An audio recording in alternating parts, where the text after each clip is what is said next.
All right, in this part of the video, we're going to be talking about finding the LCM.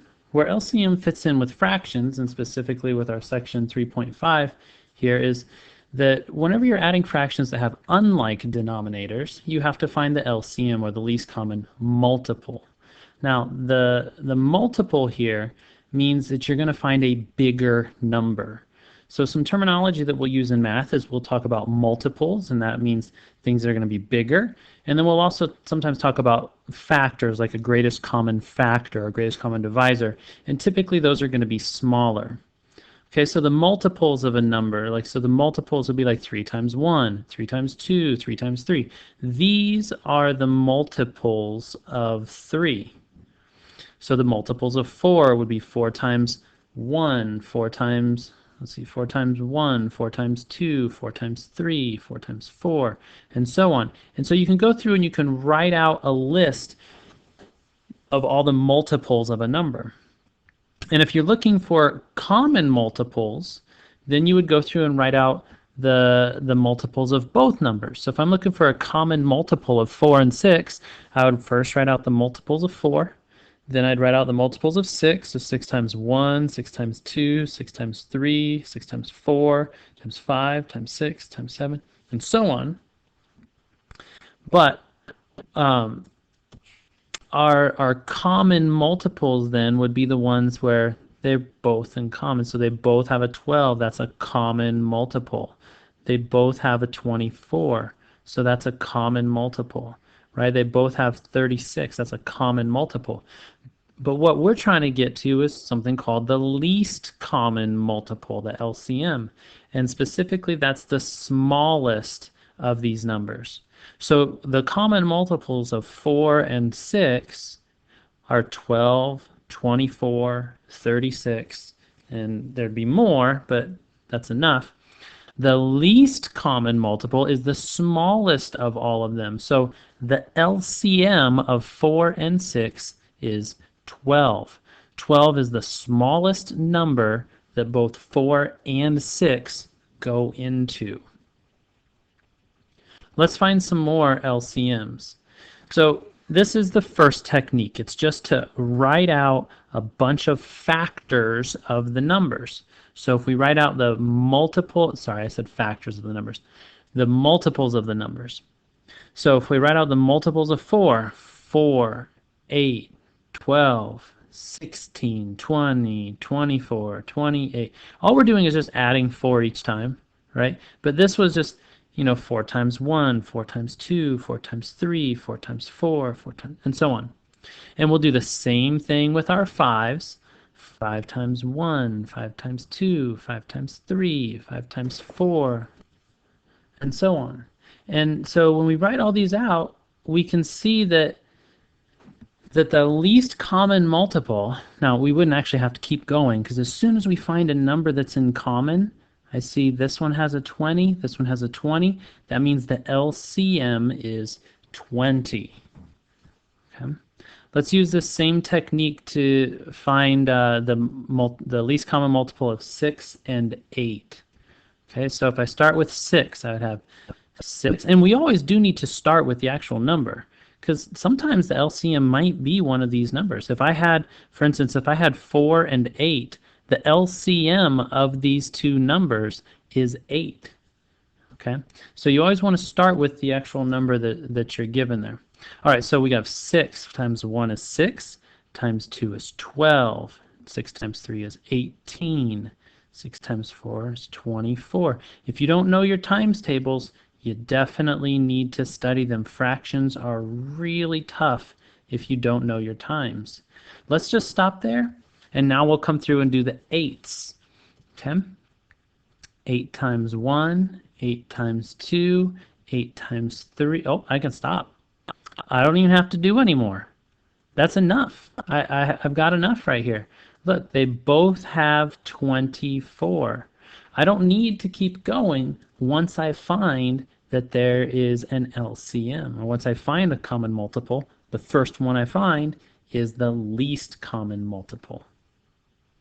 Okay? All right. 8, 12, and 15. Now, this one's a little bit harder.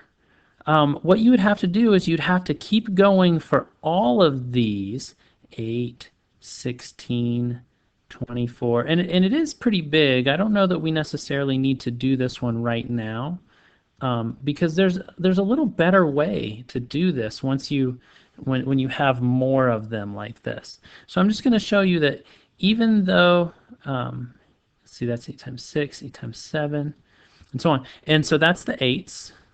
And you could do 12. We get 12, 24. Ooh, look, 24 seems like it might be a good one. Let's check it with 15. So 15, nope, didn't work. 45, 60, 75, 90. Okay. 24, 36, 48. Look, 48's common here with 8 and 12, but not with 15. And so you actually have to keep going quite a bit in order to get a common multiple for 8, 12, and 15. So I went ahead and showed you something here just real quick. The answer to this is 120, but like I said, there's other ways. Now you might be wondering what this 24 is doing down here. Ultimately what I did was once I found an LCM of 2 of them, I said, you know what, if I'm looking for an LCM of all 3 of them, then I just took the LCM of 2 of them, which was 24, and then ultimately I worked from here and I said, let's check 15 and 24 and try to find the least common multiple of those 2 numbers. So once I found an LCM of a pair of them, then I just went from there. And ultimately we end up finding that 120 is the LCM. That's the first time, that's the smallest number that 8, 12, and 15 will all divide into. Okay, so this is one way of doing LCMs. Another way to do LCMs is something like this. You can find a common factor of the 2 numbers, okay, and then we'll divide it out, divide by that common factor. You keep going until you don't have any more common factors. The LCM is going to be the product of what's left. Now that might seem strange. Let's go through and look at a quick example, because usually an example clarifies the directions. So if we're looking at 12 and 16, I know that 2 goes into 12 and 16. So we write the 2 out front, okay, and then we divide each of those by 2. So that's how we have 2, and I've got 8 and or 6 and 8. If I divide 12 by 2, I get 6. If I divide 16 by 2, I get 8. Okay. Then I look here and I see 8 and 6. Those also have an LCM of 2. So I'd factor another 2 out, and when I divide 6 by 2, I get 3. When I divide 8 by 2, I get 4. Now 3 and 4, those are what we would say are relatively prime. They don't have any more common factors. Therefore, I'm just going to multiply all these numbers here on the outside. Okay, you could even say, like, if they don't have a common factor, their common factor is 1. Okay, so 2 times 2 times 1 times 3 times 4. If I multiply all those, I end up getting 48. 48 is the LCM of 12 and 16.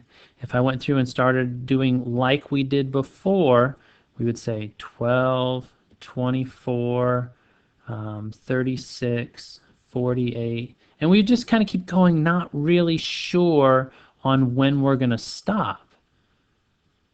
Oh, this one actually wasn't that big. It was only 48. Sometimes they get to be really big, though. And so that's why having another technique of finding an LCM is kind of nice. Let's do a few examples together. 15 and 25. I'll start out by writing the 2 numbers right next to each other. And I'm going to say, well, I know that, can you think of a number that goes into both 15 and 25? Sure, 5 does. So this will then be 3 and 5. And now when I look, 3 and 5, there's nothing that goes into those except 1. And then we're done. So now I'm going to multiply together 5 times 1 times 3 times 5. That's what my LCM would be here. 5 times 1 times 3 times 5. And of course you can do these in any order. Remember the commutative property of multiplication allows us to rearrange these. I know maybe you want to do that. Or maybe you want to bring the 5 over there. I don't know, any way you do it, you're going to get 75 is the LCM of those two numbers. Let's try again here with 9 and 36. This might be a good time to pause the video and try to do this one on your own, and then hit play and try to see if you got the same answer. Okay. So LCM. I know that 3 goes into these, so I'll put a 3 out here. And you don't have to take this a prime number. You know, if you see that 9 goes into these, you could do that. But I'm going to do it like this. So I know 3 goes into 9, 3 goes into 36. Next, I got to find a number that goes into both of those, and I know 3 does again. I get 1 and 4, and of course 1 is the only number that's going to go into all of those.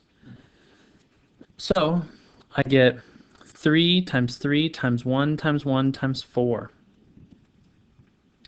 3 times 3 times 1 times 1 times 4. You don't need to put the ones in there because, you know, if you multiply anything by 1, it's just going to stay the number, right? Anything times 1, that's an identity, right? Anything times 1 is just the number itself. So this comes out to be 36. See, this is a case where the LCM was actually one of the numbers. Okay, let's go back now and see this 8, 12, and 15 like what we did before, and it was just kind of hard, and I just didn't, you know, not quite sure exactly what to do. Let's see how this plays out using this newer technique. Can we find any numbers that go into all 3 of these? Well, not really. And so that means that we're going to just take 2 at a time. Kind of like what I did up there before. Let's just take the 8 and 12. Okay, well 8 and 12, that's a pretty easy one. I know that 4 goes into those. So if we take a 4 out of this, this will be a 2 and a 3. 2 and 3, the only thing that goes into those is 1. That means that I get 4 times 1 times 2 times 3, or 24. Remember when we had 24 a little bit ago? Okay, so we can now use this along with the 15, and we'll do the same thing, 24 and 15. And I know that 3 goes into each of those. 3 goes into 24 8 times, and 3 goes into 15 5 times. And then 8 and 5 are said to be relatively prime. There's no factors in common, so we'll just put a 1 out here. And now I've got 3 times 1 times 8 times 5, or I like to think of it as 8 times 5 is 40, times 1 times 3, that's 120. That's the same thing we got before. But I used the associative property of multiplication to do the 8 times 5 first, because that's one I'm very comfortable with. 8 times 5 is 40. Times 1 times 3. So those are some LCMs. Of course, there are many other ways of finding LCMs, and you are sure welcome to Google them. You can find some there's many different websites. Just Google LCM, and you'll probably get more videos than what you can imagine on how to find an LCM. So if you didn't like the way I did it, I showed you 2 methods. The first one is a little more simplistic. The second one might be a little more practical. Okay, a little bit more to it, but I think it's a little more useful, especially when our numbers get larger. All right, good luck with your LCMs.